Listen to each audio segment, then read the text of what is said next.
Bem, gente, agora eu começo a discutir um assunto com vocês que é relacionado à radioproteção, tá? É uma aula longa, é uma aula assim que eu acredito que exija muita reflexão de quem trabalha com radiologia. Então, eu vou dividir essa aula em três partes, tá? A gente vai fazer uma breve introdução hoje. Depois eu vou falar na segunda parte sobre o que é que as organizações internacionais falam um pouco sobre a radioproteção e vou fechar a aula, né, a terceira parte da aula, com o que é que a legislação brasileira fala. Então, dando continuidade, né, ao módulo de princípios físicos, a gente vai começar a entrar na parte de noções de radioproteção. O principal objetivo dessa aula, como o próprio nome já diz, é vocês reconhecerem, né, quais são os efeitos da radiação, que é que ele vai provocar no corpo da gente, e como se proteger deles. Então, assim, a gente vai começar falando agora sobre as propriedades do raio-x, que entra bem na parte dos conceitos fundamentais, e tem aquele ditado que o que os olhos não veem, o coração não sente, alguma coisa assim do tipo, né? Mas, enfim, é o que é que eu quero que vocês entendam. Que apesar deles não serem invisíveis, né? Eles estão presentes a partir do momento que você dispara, né? O raio, a ampola vai emitir radiação ionizante. Essa radiação, ela é muito rápida, ela vai ter a mesma velocidade da luz, tá? Ela vai se propagar apenas em linha reta e até a gente comentou, né, a importância da colimação para evitar o espalhamento, né, dos raios. Elas são divergentes, ela tem a capacidade de penetrar na matéria, não é verdade? E é um alto poder de penetração. Ela é ionizante, ela vai ser capaz de alterar a estrutura do DNA da gente. Ela tem a propriedade de fluorescência e é por isso que certas substâncias vão utilizar dessa propriedade, né, para produzir as imagens radiográficas. E é por isso que elas sensibilizam os receptores radiográficos. Então, aqui nesse slide, né, eu até coloquei uma imagem aqui da radiação. O que eu quero que vocês entendam é que o raio-x ele tem a capacidade de provocar efeitos biológicos na pessoa que está recebendo essa radiação ionizante. E ao atingir, né, a pessoa, esse raio-x ele vai causar ionizações na molécula do DNA, que vai provocar, que pode provocar, né, mutações no DNA. Caso a pessoa esteja gestante, pode provocar abortos ou anomalia fetais, pode deixar essa pessoa susceptível a doenças ou reduzir a expectativa de vida, pode induzir cânceres e até mesmo catarata. É por isso que a gente enfatiza tanto que pessoas que trabalham com radiação, elas devem tentar minimizar ao máximo, né, possível a sua exposição à radiação, né? Isso, então, assim, porque essas pessoas elas estão expostas a um nível baixo de radiação, porém um nível constante. E a gente não pode se esquecer que essa radiação ela tem um efeito acumulativo, ou seja, ela vai se acumulando, tá? E é por isso que os profissionais da radiologia ou que trabalham diretamente com radiologia, inclusive os auxiliares, né? Eles devem fazer uso de equipamento de radioproteção. E aí eu coloquei aqui as luvas de chumbo, coloquei o protetor de tireoide aqui, os aventais de chumbo, né? Essa daqui é uma foto minha durante a residência, aonde eu estou usando o dosímetro.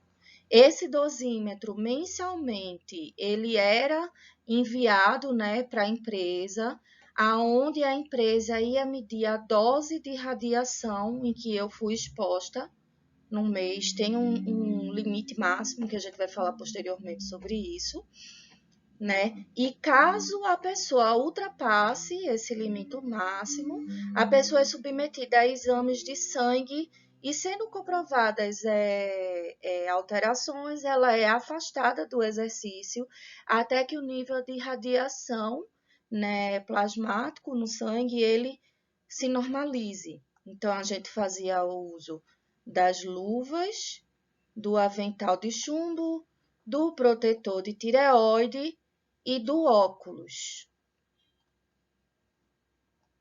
Uma coisa interessante que eu esqueci de comentar no slide anterior é que na equipe que trabalha com radiologia é importante fazer o rodízio.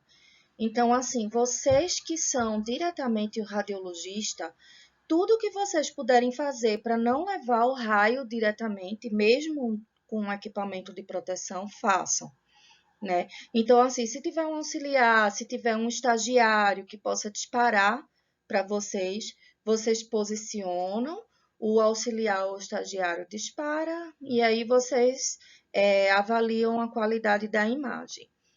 É importantíssimo, esse auxiliar e esse estagiário, eles devem passar por um rodízio na clínica, ou seja, não pode ser o mesmo para sempre.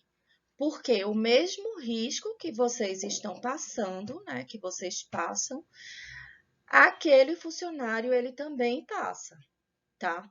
E aqui eu coloquei uma imagem, né, perguntando qual erro, né, é um erro ocupacional, em que a gente observa as mãos da pessoa que está posicionando, levando o feixe primário, né? Então, lembrando, né, que a gente vai ter a ampola e no momento que a gente disparar o raio, né, você fez a colimação, essa ampola vai liberar a radiação, né?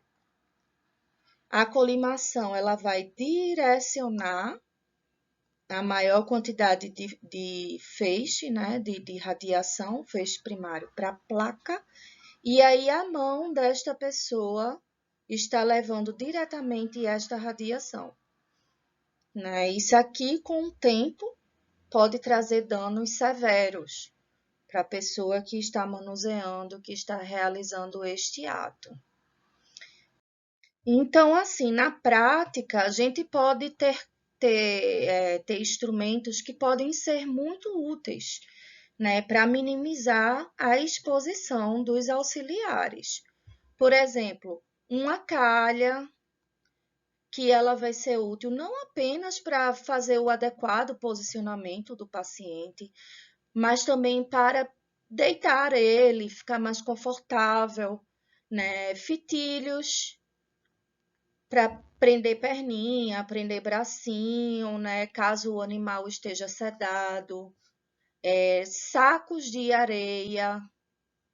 E existem animaizinhos que eles são bonzinhos, então assim, de repente você pode colocar ele de lado e colocar uns pezinhos em cima dele e eles ficam lá quietos. E isso evita que tanto o radiologista quanto os auxiliares se exponham à radiação desnecessariamente.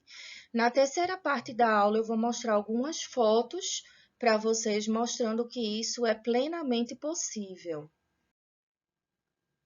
Aqui eu trago um conceito para vocês que é importante entender, que a quantidade de radiação em que uma determinada matéria, vamos colocar assim, ela é exposta, ela é diferente a quantidade de radiação em que ela é absorvida.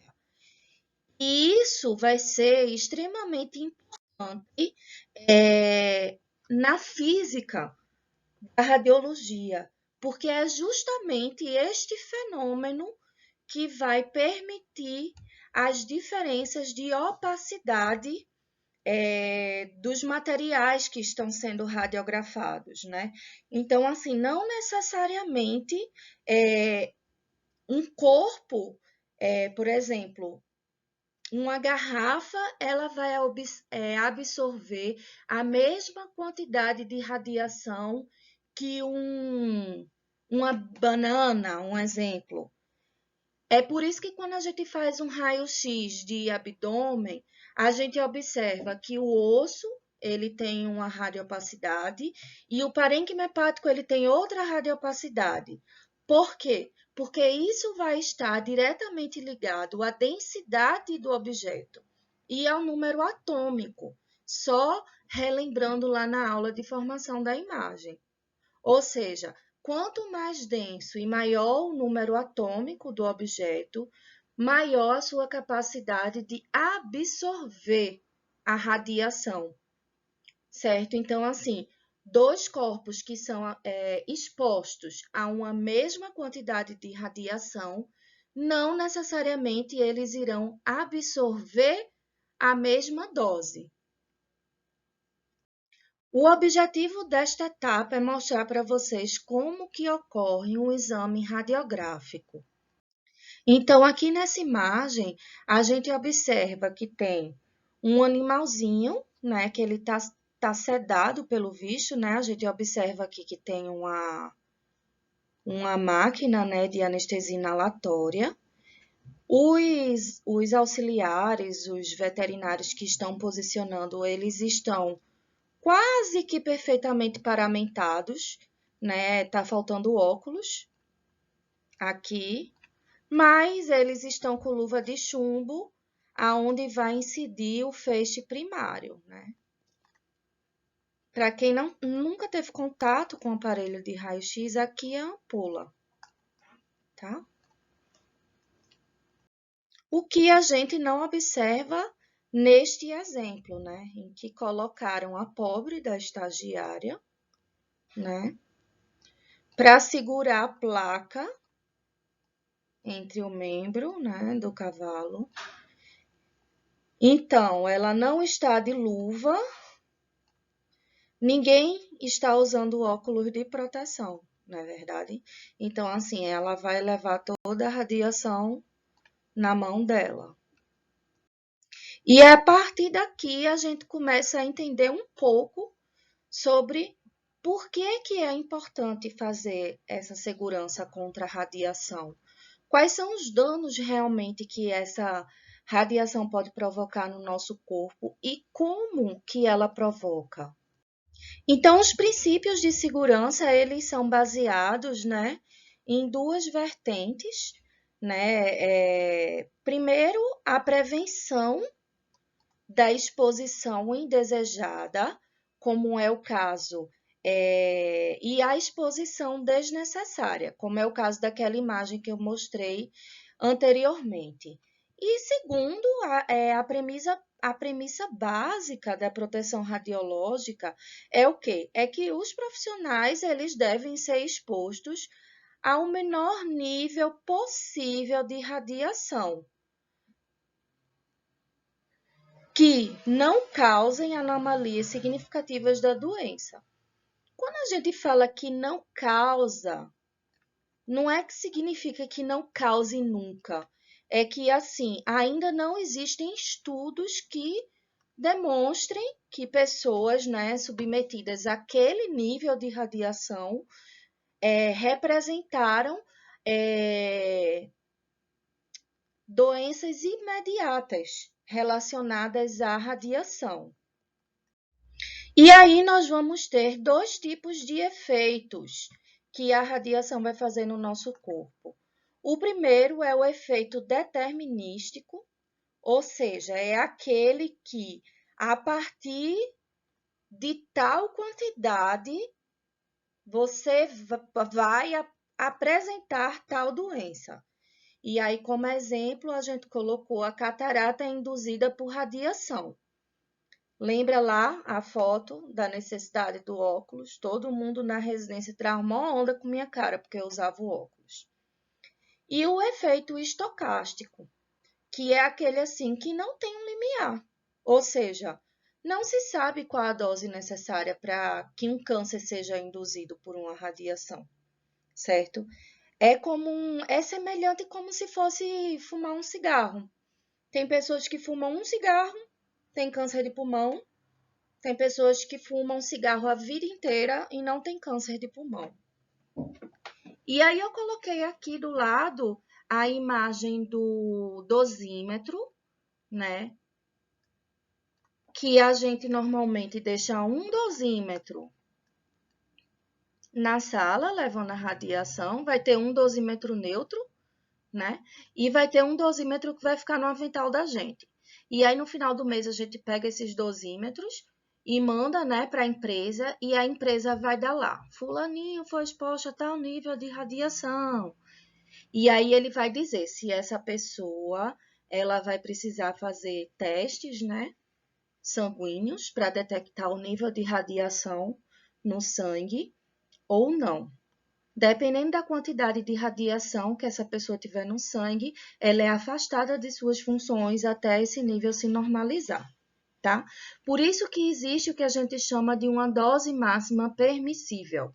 O que é isso? É a dose que eles consideram segura.